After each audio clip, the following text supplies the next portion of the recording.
निर्विघ्नं कुरु मे देव सर्वकार्येषु सर्वदा सर्वमङ्गलमाङ्गल्ये शिवे सर्वार्थसाधिके शरणे त्र्यम्बके गौरी नारायणी नमोस्तुते। आप जहाँ पर बैठे सभी सत्संग मेरी माताएं बहनें और पूजनीय जहाँ पर हमारे पंडित कर्ण शास्त्री जी,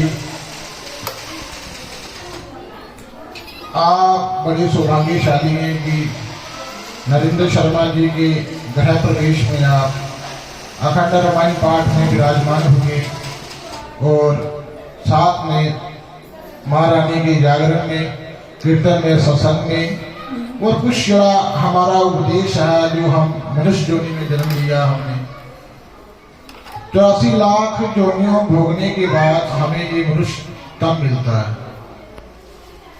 83 लाख जोनियां भोगने के बाद हमें नर और नारी के रूप में 2 अवतार मिलते हैं।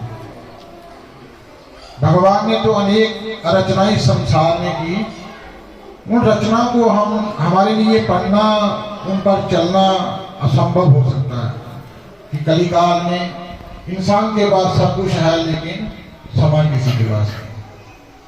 समाज जो है ना, ये वायु के समान चलता जा रहा है। सत्संग कहते हैं कि भगवान ने जहां पर 2 प्रकार की रचना की है। कितने प्रकार की? 2 प्रकार। वो क्या क्या है? कुछ लोग कहते हैं कि भगवान की कृपा हो तो हम सत्संग में बैठ सकते हैं, भजन कर सकते हैं, कीर्तन कर सकते हैं। नहीं, ऐसा नहीं। भगवान ने इस संसार में 2 प्रकार की रचना की है। सबसे पहले भगवान ने क्या बनाया? सूर्य को बनाया, चंद्रमा को बनाया। इसी तरह से दिन बनाया और रात बनाया। इसी तरह से उन्हें नर बनाया और नारी बनाई। दिन बनाया, रात बनाई, नर बनाया, नारी बनाई, सुख बनाया, शांति बनाई, अशांति बनाई, दुख बनाया, सुख बनाया। वास्तव में हम लोगों को ये ज्ञान चाहिए कि हमारा उद्धार कहाँ है। आज का जो समय है, देखो, पढ़ते हुए भी लोग क्या है? अंधे हैं, अंधे हैं। सुनते हुए भी बहरे हैं। एक हम छोटी स्तुति जो हर सनातन धर्म के मुख में रहती है, हम पढ़ते जरूर है लेकिन उसके ऊपर ध्यान नहीं देते। बोलते हैं तुमीव माता च पिता तुमीव बंधु च सखा तुमीव विद्या तुमीव सर्व मम देव देवा। असो परम पिता परमात्मा को कहते हैं कि आप ही हमारी माता हो, आप ही हमारे पिता हो, आप ही हमारे सगे संबंधी हो। कहने और करने में बड़ा अंतर है। इसलिए हम पढ़ते हुए भी क्या कहते हैं? तुमीव माता च पिता तुमीव बंधु च सखा तुमीव विद्या तुमीव सर्व मम देव देवा। देखो, आज से 50 साल पहले कोई वृद्धाश्रम नहीं होता था। सुना था कभी नाम? ये वृद्धाश्रम नहीं होते हैं। लेकिन आज हमारे यहाँ पर हिंदुस्तान में वृद्धाश्रम बहुत बढ़ रहे हैं। उसका कारण क्या है? आज हमारा शास्त्र कहता है, हमारा वेद कहते हैं कि पिता से बढ़कर संसार में कोई भी देवता नहीं। एक पिता का मान सम्मान करने से हमें 33 करोड़ देवी देवताओं की पूजा का फल मिलता है। लेकिन हम अपने पिता को भूलकर पूजा कर रहे हैं, भक्ति कर रहे हैं, तप कर रहे हैं, दान कर रहे हैं। लेकिन शास्त्र कहता है वो सभी निष्फल। अगर आपके पिताजी प्रसन्न नहीं है पिता से विमुख होगा जो आप दान पूजा पाठ जब तक दान करते हैं वो निष्फल माना जाता है। उसके बाद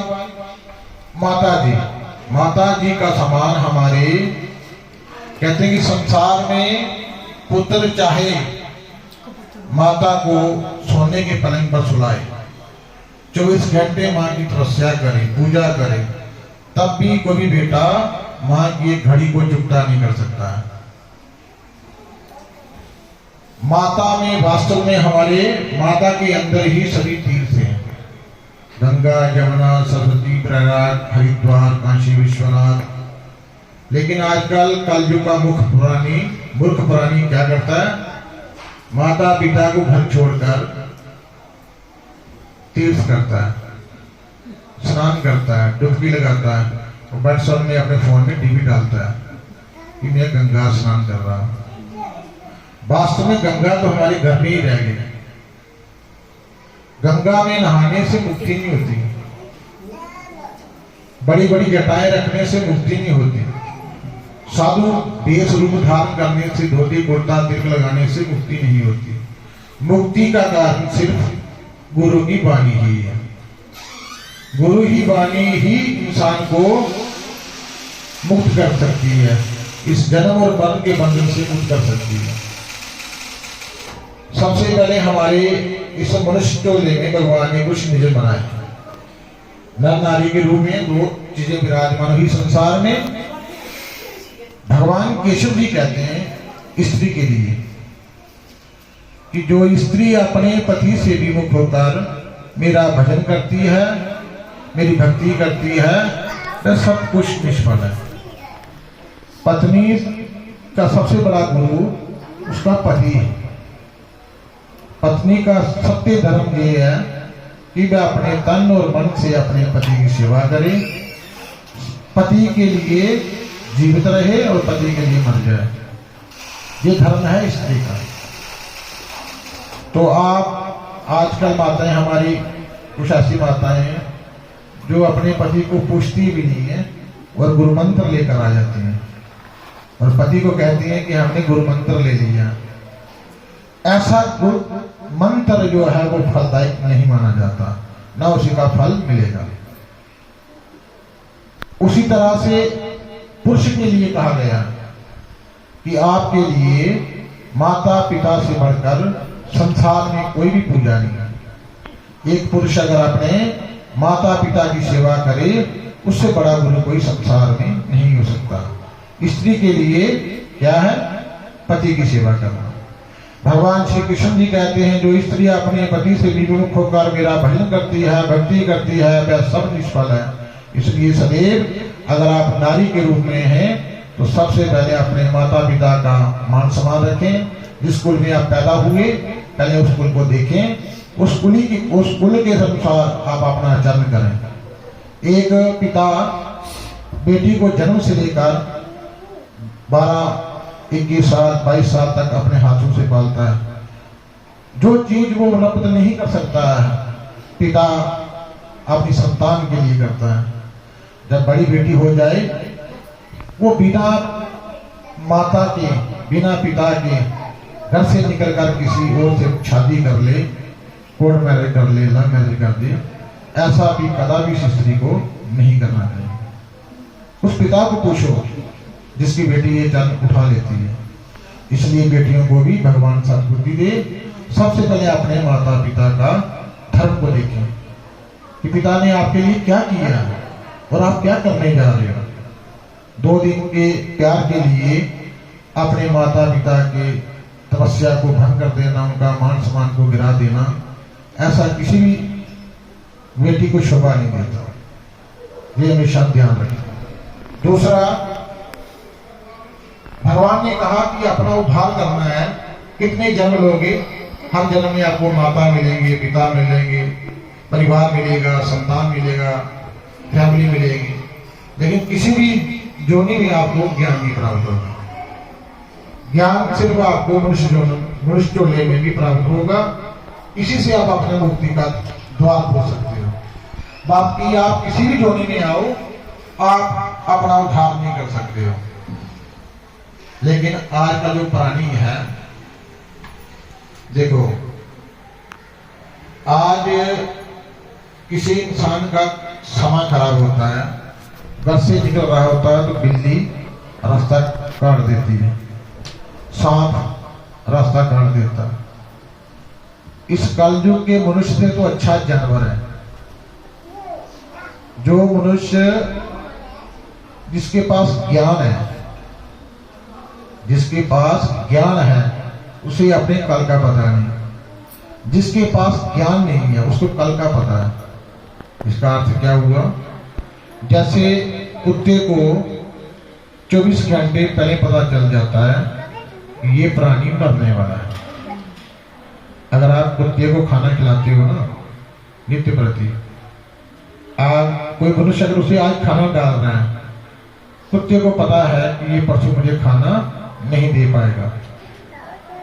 कुत्ते को जिसके पास ज्ञान नहीं है उसे 24 घंटे पता पहले चल जाता है ये प्राणी मरने वाला है। कुत्ता समझदार हुआ या इंसान समझदार होगा? कुत्ता समझदार होगा। ना ज्ञान होते हुए भी वो समझदार हुआ हमसे। इसी तरह से बिल्ली रास्ता काट देती है। बिल्ली को हमारा भविष्य पता होता है कि आपकी कुछ घड़ियां कुछ पल आपके लिए खराब है, लेकिन हमें खुद ज्ञान नहीं होता। क्यों?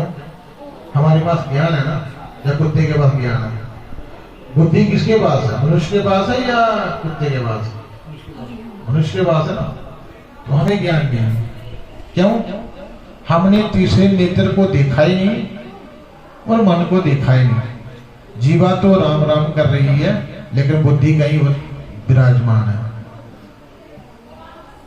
इसलिए जब भी कलयुग में भक्ति का समा मिले, सत्संग का मिले, अपनी बुद्धि को स्थिर करें, अपने मन को स्थिर करें। और कुछ भाव आपको अगर मिले अच्छा तो ले लो, ना मिले तभी आपको सत्संग का फल मिलेगा।